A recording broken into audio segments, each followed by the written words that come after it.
आज इथं बारामती तालुक्यामध्ये पिंपरी या गावामध्ये ज्या दिवसापासून मला मतदानाचा अधिकार मिळाला त्या दिवसापासून आत्तापर्यंत मी या ठिकाणी येऊन मतदान केलेलं आहे. इथं आल्यानंतर सर्व राजकीय आठवणी या माझ्या डोळ्यासमोर त्या ठिकाणी आल्या. गेल्या काही महिन्यांमध्ये दादांबरोबर झालेली चर्चा ही परत एकदा माझ्या कानामध्ये ध्यानामध्ये त्या ठिकाणी ऐकू यायला लागली. आणि मग दादांचं जे स्वप्न होतं की या जिल्हा परिषद इलेक्शनमध्ये जी कार्यकर्त्यांची इलेक्शन आहे त्याच्यामध्ये जास्तीत जास्त कार्यकर्ते हे त्यांचे निवडून यावे, त्यांची त्यावेळेची इच्छा आणि त्यावेळेचं स्वप्न आज आपल्याला म्हणावं लागेल की त्यांचं ते अंतिम स्वप्न होतं. आणि आज पिंपरीला येऊन माझ्या परिवारासह इथं मी मतदानाचा हक्क हा त्या ठिकाणी बजावलेला आहे. नक्कीच मला विश्वास आहे की दादांचं जे शेवटचं स्वप्न होतं की कार्यकर्ते मोठ्या प्रमाणात त्यांचे जिल्हा परिषदला निवडून येतील तसं ते स्वप्न लोक, मतदार आणि सर्व कार्यकर्ते मिळून ते पूर्ण करतील असा विश्वास त्या ठिकाणी आहे. दादा, आपण बघितलं की अजितदादांची दुर्दैवी घटना घडल्यानंतर संपूर्ण पवार कुटुंबीय एकत्र आल्याचं आपण पाहतोय. आणि आज देखील मतदानाला येताना श्रीनिवास बापू असतील, सेगलवाहिनी असतील, युगेंद्रदादा असतील किंवा पार्थदादा आणि सुनेत्रा वहिनी त्या ठिकाणी एकत्रच आले होते मतदानाकडे. आपल्याला असंच म्हणावं लागेल, दादांची जी मनापासूनची इच्छा होती की परिवार म्हणून सगळेच एकत्रित आले पाहिजे आणि त्या पद्धतीने दादांकडनं सुद्धा प्रयत्न केला जात होता. सुप्रियाताई, पवारसाहेब असतील, आम्ही सर्वजण असाच काहीचा प्रयत्न त्या ठिकाणी करत होतो. दुःखद घटना ही घडल्यानंतर 13 दिवस परिवार पूर्णपणे एकत्रित आहे. आणि याच्याच पुढं सुद्धा अजितदादांचं जे स्वप्न आहे की परिवार म्हणून आपण एकत्रित राहिलं पाहिजे तसंच काहीतरी होईल. आणि आज कुठंही ठरवून न करता एकत्रित सर्वजण आले. श्रीनिवास काका असतील, पार्थ असतील, सगळे, आणि त्यांनी तिथं काठेवाडीला मतदान केलं. कुठं ना कुठंतरी परिवार म्हणून हा पुनश्च एकदा एकत्रित येताना नेता आलेला आपल्या सगळ्यांना बघायला मिळतो. पवार साहेब आणि पार्थ आणि आपण हे तिघांचा एक व्हिडिओ आपला रात्रीचा मोठा व्हायरल होतोय. काय चर्चा झाली, काय पवार साहेबांनी तुम्हाला मार्गदर्शन केलं? काही प्रमाणात भावनिक मार्गदर्शन होतं. काही गोष्टी येत्या काळामध्ये आपल्याला कराव्या लागणार आहेत, राजकीय नाही. दादांच्या स्मरणार्थ त्या आपल्याला कशा करता येईल, कशा पद्धतीने त्या केल्या गेल्या पाहिजेत याबद्दलची काल चर्चा संध्याकाळी जो फोटो तुम्ही सर्वजण त्या ठिकाणी बघत आहात त्या फोटोतून आपल्याला कुठेतरी जाणवतं.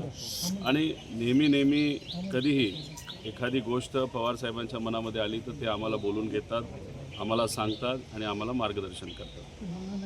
दादा, आपण बघितलं की एकंदरीत सर्व राजकीय घडामोडी होत असताना सुनील तटकरे असतील, प्रफुल्ल पटेल असतील किंवा धनंजय मुंडे असतील, हे U-टर्न घेण्याचा त्यांनी प्रयत्न केलेला आहे. त्यांचा त्या ठिकाणी विषय आहे. राजकीय मी बोलेलच, पण 10 तारखेला विमानाबद्दल ज्या शंका आमच्या मनामध्ये आहेत त्या शंका मी प्रेझेंटेशन नाहीतर प्रेस कॉन्फरन्सच्या माध्यमातून लोकांसमोर तिथं मांडेल मुंबईला.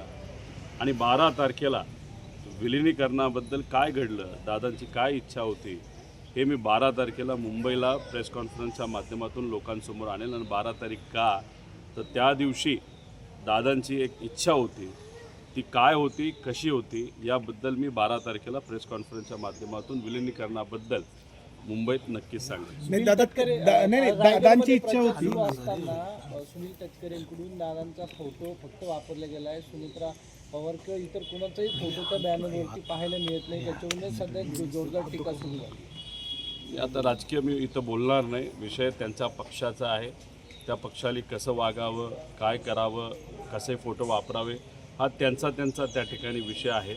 त्यामुळे ते तसं का करतात, चुकून राहिलं काय राहिलं हा विषय त्यांनाच माहिती. रोहित दादा, तुम्ही म्हणालात की विलिनीकरणाबद्दल 12 तारखेला तुम्ही बोलाल की नक्की काय घडलं होतं याबद्दल तुम्ही 12 तारखेला प्रेस कॉन्फरन्स घेऊन बोलाल. तर विलिनीकरण आता इथून पुढे होऊ शकतं का की काही अडथळे निर्माण झाले? नाही, विलिनीकरण का होणार होतं, कशासाठी होणार होतं, दादांच्या मनामध्ये आणि आमच्या सगळ्यांच्या मनामध्ये का ती इच्छा होती, कशामुळे आम्ही सर्वजण प्रयत्न करत होतो, त्याला राजकीय अंग आहे का त्याला कुठंतरी भावनिक अंग आहे, हे सर्व मी 12 तारखेला त्या ठिकाणी सांगेल. आणि त्या दिवशीसुद्धा व्यक्तिगत मी म्हणून विलिनीकरणाबद्दल काय पुढं व्हावं होईल याबद्दल नक्कीच तिथं सांगेल. आता काय अडथळे येतात? राष्ट्रीय अध्यक्ष होण्याबाबत काही चर्चा झाली? राष्ट्रीय अध्यक्ष कोण हो पवार? नाही, त्या बाबतीतली कुठंही कसलीही चर्चा पवार परिवारामध्ये त्या ठिकाणी झालेली नाही. पण जेव्हा ही दुःखद घटना घडली आणि काही दिवस तर आम्हाला काही सुचत नव्हतं, आमच्या डोक्यामध्ये कुठलाही त्या ठिकाणी राजकीय विचार हा मनामध्ये त्या ठिकाणी नाही तर डोक्यामध्ये तिथं येत नव्हता. पण मनामध्ये एक मात्र होतं की अजितदादांची जागा ही कुणीही घेऊ शकत नाही. पण सुनित्रा काकींकडे बघत असताना त्या परिवाराचा एक भाग म्हणून सुनित्रा काकींमध्ये मी अजित काकांना त्या ठिकाणी बघतो. त्यामुळे तिथं त्यांना उपमुख्यमंत्रीपद मिळणं व इतरही जे सर्व मिनिस्ट्रीज होत्या त्या त्यांना मिळलं पाहिजे अशी मनोमन त्या ठिकाणी इच्छा होती.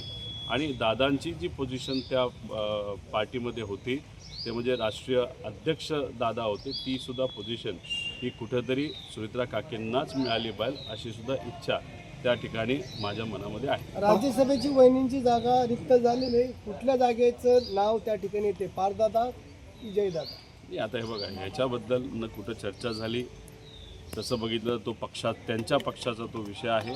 त्यामुळे त्याच्याबद्दल मी इथं बोललं आणि आज बोललं हे उचित ठरणार नाही. नाही, रोहित दादा म्हणजे पार्थदादा असतील किंवा सुनेत्रा वहिनी असतील यांच्यासोबत विलिनीकरणासंदर्भात काही आपण माहिती त्यांना दिली का किंवा त्यांनी काय माहिती घेतली का? कारण इतक्या सगळ्या गोष्टी घडल्या होत्या, पुढे गेल्या होत्या, दादा आणि तुमच्यामध्ये बैठका झाल्या होत्या, 12 तारखेला काही गोष्टी करायचं ठरलं होतं.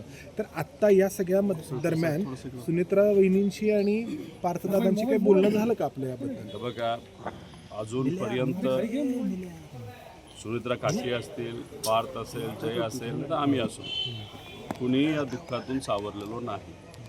राजकीय विचार हे मनामध्ये दुर्दैवाने त्या ठिकाणी येत नाही आहेत, कारण का घटनाच इतकी दुर्दैवी त्या ठिकाणी होती. त्यामुळे हळूहळू जसं आम्हाला राजकीय विचार करण्याची क्षमता आमच्यामध्ये त्या ठिकाणी येईल, नक्कीच त्याच्याबद्दल स्पष्टपणे मी सांगेल. पण आत्तापर्यंत दोन्ही परिवारामध्ये नाही तर पवार परिवार एकत्र म्हणून कुठेही राजकीय चर्चा तिथं झालेली नाही. 9 तारखेनंतर त्या बाबतीतली कुठंतरी सुरुवात होईल असं वाटतं. रोहित दादा, तुम्ही म्हटलात की तुम्ही त्या अपघाताबद्दलचं काही प्रेझेंटेशन देणार आहात. तुम्हाला शंका आहे या अपघाताबद्दल? एकदम डिटेलमध्ये 10 तारखेचं प्रेझेंटेशन असणार आहे. आजपर्यंत आपण जर बघितलं तर कुठल्याही व्यक्तीला विचारलं, तज्ज्ञाला विचारलं, नाही तर ज्यांनी कधीतरी विमानाचं फ्लाईंग केलं असेल, नाहीतर फ्लाईंगबद्दल थोडीफार माहिती असेल, नाही तर पत्रकारांशी बोलला, सगळ्यांच्या मनामध्ये शंका आहे. काय घडलं असावं, कसं घडलं असावं. आमच्या मनामध्ये काही प्रश्न आहेत. ते प्रश्न त्या दिवशी म्हणजे 10 तारखेला मी स्वतः त्या ठिकाणी मांडेल, ज्याला उत्तरं मिळाली पाहिजे अशी आमच्या सगळ्यांची इच्छा. दादा, 2 तारखेला पवार साहेबांची राज्यसभेची मुदत संपत आहे. 2 एप्रिलला पवार साहेबांची राज्यसभेची मुदत संपत आहे. संजय राऊत म्हणाले की आमच्याकडे संख्याबळ आहे, पवार साहेबांसारखा नेता पुन्हा दिल्लीत अनुभवी नेता गरजेचा आहे. कसं बघतं या 10 दिवसामध्ये आणि मला विश्वास आहे पुढच्या 2 दिवसामध्ये या परिवारामध्ये न पवार साहेबांकडनं, न सुनित्रा काकींकडनं, न आमच्याकडनं कुठलीही तिथं राजकीय चर्चा झालेली नाही. त्यामुळे खासदारकीच्या बाबतीत आणि खास करून पवार साहेबांच्या खासदारकीच्या बाबतीत नाही तर सुनित्रा काकींची जी खासदारकी होती ती कोणाला त्या ठिकाणी मिळेल याच्याबद्दल कुठलीही चर्चा तिथं आमच्या परिवारामध्ये झालेली नाही. अमोल मिटकरी म्हणतात की जे एअरपोर्टमधलं CCTV आहे ते जारी करावं, ते अजून काही मिळालेलं नाही, कशी काय मागणी? हे मी 10 तारखेला सांगेल. पण अमोल मिटकरींच्या बाबतीत बोलायचं झालं तर अमोल मिटकरी आणि दादा तसे फार जवळचे होते, नाही तर अमोल मिटकरी फार जवळचा दादांचा कार्यकर्ता होता. त्यांचे जे काही प्रेस कॉन्फरन्सेस मी बघितलेले आहेत, त्यांचे जे काही व्हिडिओ बघितलेले आहेत काही गोष्टी ते योग्य पद्धतीने त्या ठिकाणी मांडत आहेत, पण काही विषयाच्या बाबतीत ते फार जास्त भावनिक आहेत आणि आज परिस्थिती अशी आहे की भावनेच्या भरामध्ये बऱ्याच लोकांना बरेच प्रश्न त्या ठिकाणी पडलेले आहेत. 10 तारखेला मी तर भावनिक आहेच, पण मी जेव्हा प्रेझेंटेशन त्या ठिकाणी करेल तेव्हा CCTV पासून बऱ्याच गोष्टी त्या ठिकाणी वर मी भाष्य करेल आणि हे आपल्या सगळ्यांना त्या ठिकाणी कळेल.